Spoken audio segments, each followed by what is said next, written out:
Ah, ngayon. Hello guys, good evening. Good evening. Nililipin kami. Preparations for lechon. Aboy yan.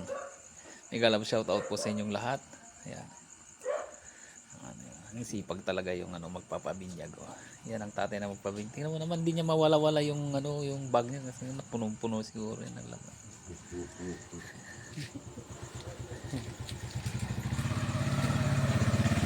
Naglalagay sila ng ingredients. Yan. Alas 11 pasado na pala. Ha? Ito na.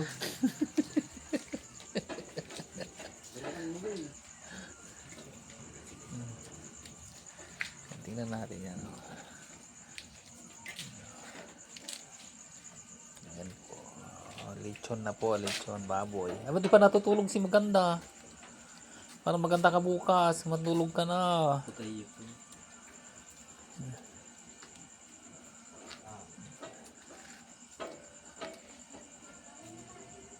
Ayan po. See? Sarap niyan. Oh, sarap niyan. Anong mga ingredients niyan yung nilagay mo? Ano yan?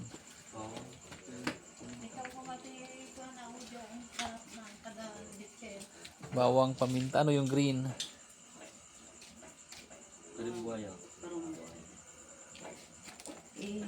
Sok-sok mo dyan, tilipo. Diyan na Yan.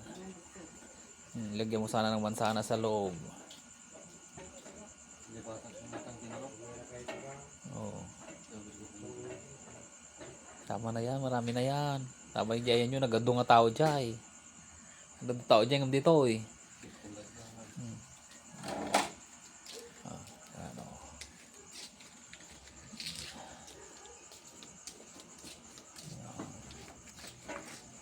Kala ko dito ang gaganapin eh.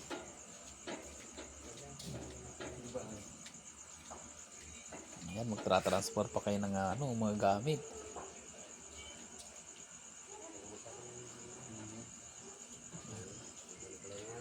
Yan. Yan, mamaya po at papakita natin kung paano mag-ikot. Ayan. Guys, sa Tarlac ang live weight. Hindi ko na alam magkano ang live weight. Basta ang doon 360. Oh, may sa kilo. 330 naman yung buto-buto. Pang mga liempo, mga yan. Mas mas mura pa ang karne ng baka, ay ng kalabaw.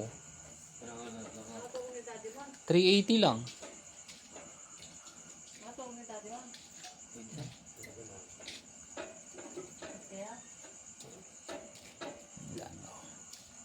Sige.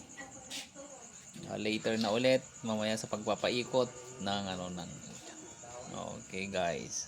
Mega love shout out and thank you for watching my video. Okay, my vlogs. Ito po si Kuya Fide at nagsabing masarap ang lechon sa umpisa. Parang relasyon lang yan. Masarap sa umpisa. Pero pag sa huli na,